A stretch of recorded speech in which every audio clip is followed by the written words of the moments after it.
کرتے ہیں. میرے پاس ایک خاتون آئی, کہنے لگی کہ 50,000 روپیہ قرض لیا تھا تو سود پہ لیا تھا میں نے, اب 1.5 لاکھ روپیہ ہو گیا ہے, تو وہ وعدہ آ گیا تو میں دے نہیں پا رہی.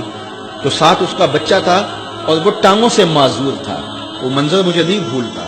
تو کہنے لگی کہ آپ کسی کو بھیجیں اور دیکھیں ہمارے دروازے پہ وہ کھڑے ہوئے ہیں. کتنے صفاق لوگ ہیں, تو آپ نے کسی مجبوری کے تحت لیا ہوگا. تو کہنے لگی ہاں میں نے بیٹی کی شادی کرنی تھی, لوگوں کے گھروں کے برتن مانج کے میں نے کوئی جہیز کی چیزیں بنا لی تھی, لیکن وہ کہنے لگے 100 آدمی لے کے آئیں گے بارات میں, تو اس وجہ سے مجھے یہ قرض اٹھانا پڑا, باقی تو میں نے تیاری کر لی تھی.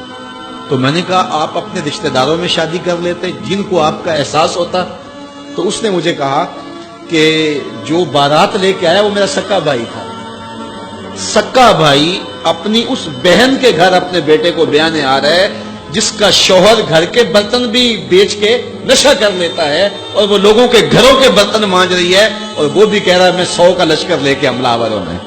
اسے نہ شرم آئی نہ حیا آیا, اور اس نے لوگوں کے جو ہے وہ برتن مانج کر کے جہیز بنایا, پھر سود پر رقم اٹھائی, اور پھر اس نے ان کی 100 کے لشکر کی دعوت کی, اور وہ سمجھتا ہوگا کہ میں اپنی عزت بنا لی ہے.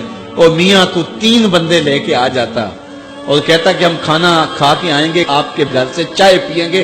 عرش کا رب اتنا راضی ہوتا کہ تجھے اتنا نوازتا کہ تجھے کوئی کمی باقی نہ رہتی. لیکن غریب بھی غریب پہ ظلم کر رہا ہے, امیر بھی امیر پہ ظلم کر رہا ہے. تو یہ رسمیں ختم ہونی چاہیے, اور یہ دنیا میں کسی خطے میں یہ بیماری نہیں ہے سوائے بر صغیر کے. اور وہ کیا, یہ جہیز, کہ باپ ساری زندگی کماتا رہتا ہے اور بیٹی کو دیتا ہے, پھر دوسری بیٹے کے لیے کماتا ہے, پھر تیسری بیٹی کے لیے کماتا ہے, اور ساری زندگی جو ہے وہ جہیز میں لٹا دیتا ہے. اور لوگ مطالبہ کرتے ہیں کہ ہمیں اتنا جہیز دیا گیا. پوری دنیا میں یہ کہیں نہیں ہوتا, نہ شرق میں نہ غرب میں, کہیں بھی نہیں, صرف بر صغیر. اور یہ ایک ہندوانہ رسم ہے, اور اس رسم کو ہم سینے سے لگایا ہوا ہے, اور اس پر اتنی سختی سے پابند ہے کہ دیکھا جاتا ہے کہ یہ چیز بھی ہونی چاہیے, یہ چیز بھی ہونی چاہیے, یہ بھی چیز ہونی چاہیے. جہیز کی باقاعدہ اشیاء ملتی ہیں, اور باقاعدہ جو ہے اس کے مطالبے, اس کی لسٹیں ہوتی ہیں کہ یہ ہمیں دیا جائے.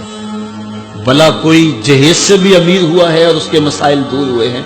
یہ بھی مانگنے کا ایک طریقہ ہے, اور پوری دنیا کے اوپر میں نے عرض کیا کہیں نہیں ہوتا, اور اسلام میں تو اس کی گنجائش ہی نہیں ہے. تحفہ آپ دے سکتے ہیں, لیکن وہ بھی ایک جو ہے وہ مخصوص دائرہ ہے. لیکن جب یہ سلسلہ ایک مرض بن جائے تو اس وقت اس سے بھی ان حالات کے اندر آپ کو گریز کرنا چاہیے, اور اس مصیبت سے بھی جان چھڑانی چاہیے کہ جو ہے وہ 1000 کا لشکر لے کر بیٹی والوں کے گھر حملہ آور ہوتے ہیں. کس نام پہ, کس وجہ سے؟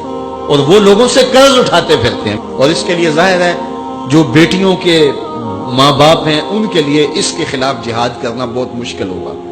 مشکل اس لیے ہوگا کہ لوگ کہیں گے یہ دینے کے لیے کہہ رہے ہیں, اور بیٹے والے جب مطالبہ کریں گے, بیٹی کو ایسے کوئی قبول نہیں کرتا, تو اگر کوئی جہیز کے بغیر بیٹی کا نکاح کرنا چاہے تو کون قبول کرے گا؟ اس کے لیے سب سے اہم ذمہ داری جو ہے وہ بیٹوں والوں کی ہے کہ وہ عزم کریں. میں نوجوانوں سے بھی مخاطب ہوں کہ وہ عزم کریں کہ ہم جب بھی مانگیں گے پیشانی سجدے میں رکھ کے اللہ سے مانگیں گے, اور ہم اپنے ہاتھوں پر اللہ کی دی ہوئی طاقت پہ بھروسہ کریں گے, خود کمائیں گے, سنگلاخ چٹانوں سے بھی اپنی ضرورت کو نکالیں گے. کسی غریب کی بیٹی سے یا امیر کی بیٹی سے جہیز نہیں مانگیں گے.